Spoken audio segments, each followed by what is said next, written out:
दोस्तों नमस्कार। दोस्तों आज हम पार्ट 48 वीडियो करने के लिए जा रहे हैं, जिसके अंदर हम इंडेफिनेट इंटीग्रेशन कर रहे हैं। इंडेफिनेट इंटीग्रेशन के अंदर हम ये पांचवी टाइप कर रहे हैं। पहले 4 टाइप मैं इंटीग्रेशन की कंप्लीट कर चुका हूं।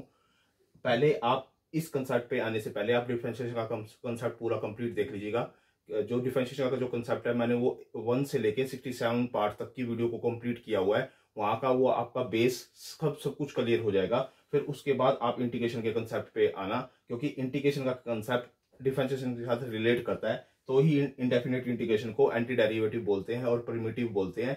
इंटीग्रेशन के दो टाइप्स होते हैं, एक डेफिनेट इंटीग्रेशन और एक इनडेफिनेट इंटीग्रेशन। हम इनडेफिनेट इंटीग्रेशन कर रहे हैं जहां पर लोअर लिमिट और अपर लिमिट इंटीग्रेशन की नहीं दी होती, जबकि डेफिनेट इंटीग्रेशन के अंदर लोअर लिमिट और अपर लिमिट गिवन होती है। फर्स्ट ऑफ ऑल हम इसमें 4 क्वेश्चन अटेम्प्ट करेंगे। जो 4 क्वेश्चन है वो क्या है मैं आपको बताता हूँ।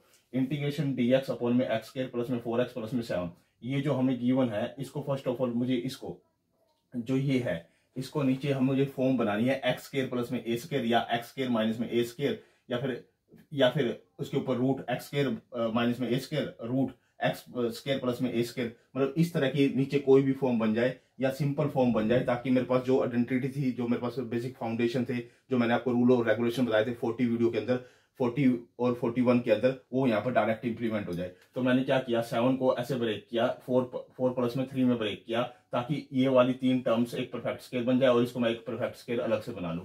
तो मैंने ये क्या किया, इसको 4 और 3 में ब्रेक किया। आपको 4 और 3 में ब्रेक करने के बाद ये परफेक्ट स्केयर बन गया, एक्स प्लस में 2 का स्केयर बन गया, और ये 3 ऐसे कैसे लिखा गया। अब इसको परफेक्ट स्केयर के रूप में ऐसे कैसे लिख दिया, और इसको मैं √3 का स्केयर लिख सकता हूँ, क्योंकि ये दोबारा फिर वापसी ऐसे कैसे आ जाएगा। अब मैं इस पे प्रॉपर्टी इंप्लीमेंट कर दूंगा। इसकी जो प्रॉपर्टी होती है वो होती है टेंजेंट इनवर्स, यानी कि 1 में ए टेंजेंट इनवर्स एक्स बाय में ए प्लस में सी, ये वाली इसकी प्रॉपर्टी होती है। वो प्रॉपर्टी यहाँ पे इंप्लीमेंट कर दूंगा। एक्स के प्लेस पे एक्स प्लस में 2 है और ए के प्लेस पे √3 है, तो 1 में ए यानी कि 1 में ए यानी कि 1 में √3 टेंजेंट इनवर्स लिख दिया। एक्स, ये एक्स प्लस में 2 यानी कि ये एक्स प्लस में 2 एक्स का काम कर रहा है, और ये ए का काम कर रहा है √3 और प्लस में सी। ये मेरे पास इसका क्या आ गया, स्पेसिफिक आंसर आ गया। ये जो मैं प्रॉपर्टी है, जो मैंने रूल्स और रेगुलेशन है, ये 1 में ए टेंजेंट इनवर्स एक्स बाय में प्लस में सी, ये मैंने पार्ट 41 पार्ट 40 और पार्ट 41 में ये मैंने पूर्ण रूप से एक्सप्लेन किए हुए हैं। इनके डेरिवेशन भी एक्सप्लेन किया हुआ है, आप वो पार्ट देख सकते हो। अब इसके बाद जो अगला सेकंड क्वेश्चन है, सेकंड क्वेश्चन में क्या कर रखा है, इंटीग्रेशन dx अपॉन में एक्स स्क्वायर प्लस में 2x माइनस में 4। अब ये क्या करना है, -4 को आप -4 को क्या लिख सकते हो, +1 और -5 लिख सकते हो ना इसको। तो क्या होता है, इसका जो +1 के कारण ये जो एक्स स्क्वायर प्लस में 2x प्लस में 1 है, ये आपका परफेक्ट स्क्वायर बन जाएगा, और इसको मैं अलग से परफेक्ट स्क्वायर लिख दूंगा। तो ये क्या हो गया, dx अपॉन में x प्लस में 1 का स्क्वायर और माइनस में √5 का होल स्क्वायर। तो यानी कि ये परफेक्ट स्क्वायर बन गया, और इस पे जो फॉर्मूला इंप्लीमेंट होगा वो ये होगा, dx जो दे रखा है वो x स्क्वायर माइनस में a स्क्वायर दे रखा है। तो यानी कि इसकी इंटीग्रेशन का डायरेक्ट मैंने फॉर्मूला बता रखा है आपको। वो कहता है 1 में 2a, यानी कि ये a के प्लेस पे है, √5 a के प्लेस पे है, ये a के प्लेस पे है, 1 में 2a लोग जो x माइनस में a, ये x माइनस में a और x प्लस में a और उसका मोड और प्लस में c, ये इसका डायरेक्ट फॉर्मूला होता है। क्या होता है, दोबारा देख लो, 1 में 2a लोग x माइनस में a x प्लस में a और इसका मोड प्लस में c, ये इसका डायरेक्ट फॉर्मूला होता है, जो कि मैंने पार्ट 40 और 41 में बताया हुआ है। तो यानी कि x के प्लेस पे क्या है, x प्लस में 1 और माइनस में a √5 है, x प्लस में 1 प्लस में √5 जो कि a के प्लेस पे है प्लस में c। ये हमारा सेकंड क्वेश्चन सोल्व हो गया। और इसको परफेक्ट स्क्वायर को आप दूसरी तरीके से भी बना सकते हो। यानी कि क्या होता है, देखो, इसके हाफ का स्क्वायर, यानी कि इसके हाफ का स्क्वायर 4 होगा, वही ऐड कर दो, वही सब्ट्रैक्ट कर दो। इसके हाफ का स्क्वायर, अगले क्वेश्चन में भी ऐसे ही है, इसके हाफ का स्क्वायर, इसका हाफ क्या होगा, 1 का स्क्वायर ऐड कर दो और 1 का स्क्वायर सब्ट्रैक्ट कर दो। तो ये भी आप चीजें इस पे इंप्लीमेंट कर सकते हो। इसे भी आप वो परफेक्ट स्क्वायर बना सकते हो कि कौन सी चीज ऐड की जाए, कौन सी चीज सब्ट्रैक्ट की जाए। अब थर्ड क्वेश्चन में बताता हूँ मैं आपको। देखो, पहले इंटीग्रेशन dx अपॉन में 4x स्क्वायर माइनस में 4x प्लस में 3, ये गिवन है आपको। पहले तो आप इसको जो x स्क्वायर का जो कोफिशिएंट है ना, उसको वहां से रिमूव करना होता है, क्योंकि यहाँ 1 लेके आना होता है मुझे। तो मैं क्या करूंगा, 4 से इसको डिवाइड कर दूंगा, पूरे को 4 से डिवाइड करूंगा, तो यहाँ भी बाहर 4 आएगा। तो 4 से डिवाइड किया, ये 4 खत्म हो गया, ये 4 खत्म हो गया, प्लस में 3/4 आ गया। अब इसके हाफ का स्क्वायर, यानी कि जो x होता है ना उसके साथ 1 है, 1 के हाफ का स्क्वायर, यानी 1 के हाफ का स्क्वायर ऐड कर दो और 1 के हाफ का स्क्वायर सब्ट्रैक्ट कर दो। ये प्रॉपर्टी इंप्लीमेंट करो इसके अंदर। यानी कि क्या हुआ, 1 के हाफ का स्क्वायर, यानी कि इसके हाफ का स्क्वायर, यानी कि 1 में 2 का स्क्वायर क्या होता है, 1 में 4, वो मैंने ऐड कर दिया और वही मैंने यहां से सब्ट्रैक्ट कर दिया। बात समझ में आ रही है। वही ऐड कर दिया, वही मैंने क्या कर दिया, सब्ट्रैक्ट कर दिया। ये मेरे लिए क्या हो गया, एक रूल्स और रेगुलेशन हो गया। तो मैंने इसको एक को अलग लिख दिया, एक्स के माइनस में एक्स प्लस में 1/4, और ये मैंने अलग लिख दिया माइनस का 1/4 प्लस में 3/4, ये मैंने अलग से लिख दिया।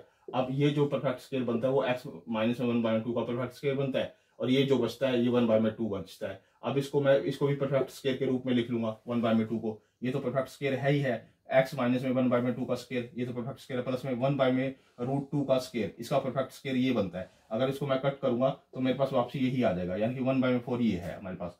तो मेरे पास अब ये हो गया एक्स स्केयर और ये हो गया ए स्केयर, यानी कि एक्स स्केयर प्लस में ए स्केयर वाली प्रॉपर्टी लगा दो, यानी कि डी एक्स अपॉन में एक्स स्केयर प्लस में ए स्केयर वाली प्रॉपर्टी लगाओगे, इंटीग्रेशन करोगे तो उसका क्या होता है, यानी कि 1/4 ऐसे कैसे लिखो आप, 1 में ए, यानी कि ए के प्लेस पे क्या है 1/√2, यानी कि ए के प्लेस पे ये है आपका, यानी कि 1 ए, और tangent inverse x minus x by में ए, ये एक्स के प्लेस पे है आपका, ये एक्स के प्लेस पे पूरा का पूरा, यानी कि एक्स माइनस में 1/2, और ये ए के प्लेस पे ए प्लस में सी, ये मेरे पास इसका स्पेसिफिक आंसर आ गया। अब हमारे पास क्या है, जो अगला क्वेश्चन है वो क्या है, इंटीग्रेशन dx अपॉन में 3x स्क्वायर प्लस में 13x माइनस में 10, ये गिवन है मुझे। अब मुझे क्या करना है, पहले तो इसका जो कोफिशिएंट है उसको यहाँ से हटाना है, यानी कि मैं 3 से इसको डिवाइड कर दूंगा, इसको कर दूंगा, इसको कर दूंगा, बाहर 1/3 आ जाएगा। 3 से इसको डिवाइड किया तो यहाँ x के रह गया, यहाँ 13/3x रह गया, और ये माइनस का 10/3 रह गया। अब इसके हाफ का स्क्वायर ऐड करना होता है, इसके हाफ का स्क्वायर सब्ट्रैक्ट करना होता है। हाफ का स्क्वायर मतलब 13/6 का स्क्वायर ऐड करना होता है, और 13/6 का स्क्वायर सब्ट्रैक्ट करना होता है, यानी कि ये दो चीजें करनी है। तो जो ऐड किया उसका, यानी कि 169/36, ये तो मैंने अलग लिख लिया, इसके साथ लिख लिया, और जो मैंने इसके साथ सब्ट्रैक्ट किया वो यहाँ पे लिख लिया, यानी कि 169 और 36, एक कॉम्बिनेशन ये बना लिया, एक कॉम्बिनेशन ये बना लिया। अब ये वाला परफेक्ट स्क्वायर बनता है, ये 2ab का काम करेगा, ये a का काम करेगा, ये b का काम करेगा। तो यानी कि x प्लस में 13/6 इसका होल स्क्वायर, यानी कि इसके बराबर होगा, तो मैंने इसको परफेक्ट स्क्वायर लिख लिया, और इसको मैंने सोल्व किया तो 289/36 आया। अब मैं इसको भी परफेक्ट स्क्वायर के रूप में लिख लूंगा। 1/3 बाहर ऐसे कैसे चल रहा है, इंटीग्रेशन dx, इसका परफेक्ट स्क्वायर ऐसे कैसे, इसको 17/6 का स्क्वायर लिख सकता हूँ, ये मेरी x हो गया, ये मेरी a हो गया, यानी कि x स्क्वायर माइनस में a स्क्वायर वाली प्रॉपर्टी लगी, यानी कि ये वाली प्रॉपर्टी, इसका इंटीग्रेशन मैंने आपको बताया हुआ है पार्ट 40 और 41 में। तो इसी वाली प्रॉपर्टी अलग की, तो क्या होता है, ये 1/3 ऐसे कैसे, 1/2a, 1/2a, 2 है ही, और a के प्लेस पे क्या है 17/6, ये होगा a के प्लेस पे लोग, यानी कि x माइनस में a, ये पूरा x है, x माइनस में a, x माइनस में होता है, और x प्लस में a, नीचे x प्लस में a होता है, ठीक है, प्लस में c, ठीक है। अब क्या करो, ये सोल्व करोगे, इससे ये कट जाएगा, तो 1/17 है क्या लोग, इसको सोल्व करके दोनों को लिखोगे, इसको सोल्व करके लिखोगे तो 6x माइनस में 4 आ जाएगा, नीचे आ जाएगा 6x प्लस में 30 आ जाएगा, प्लस में c आ जाएगा। आप फिर इसमें फर्दर फिर कॉमन ले सकते हो, आपकी इच्छा है 2 और कॉमन लेके, 2 नीचे से कॉमन लेके वो कट कर सकते हो। अगर यहाँ तक आपने लीव करना, लेफ्ट करना है, तो यहाँ तक भी कर सकते हो। दोस्तों आज हमने 4 क्वेश्चन किए हैं, चारों के चारों क्वेश्चन नई टाइप्स हैं, अच्छे क्वेश्चन है, लेकिन इस पे पार्ट 40 और 41 के रूल्स और रेगुलेशन इंप्लीमेंट हो रहे हैं, डायरेक्ट वही के वही रूल्स इंप्लीमेंट हो रहे हैं, इसलिए आप इन क्वेश्चन की प्रैक्टिस करने से पहले पार्ट 40 और 41 जरूर देखना। अब दोस्तों ये आईसीएसई बोर्ड के लिए, सीबीएसई बोर्ड के लिए, हरियाणा बोर्ड के लिए, सभी के लिए मोस्ट इंपोर्टेंट क्वेश्चन है। आप दोस्तों मेरे चैनल को लाइक भी करो, कमेंट भी करो, शेयर भी करो, और मेरी जो चैनल को सब्सक्राइब करो, और दोस्तों को भी सब्सक्राइब करने के लिए कहो। ओके दोस्तों, धन्यवाद।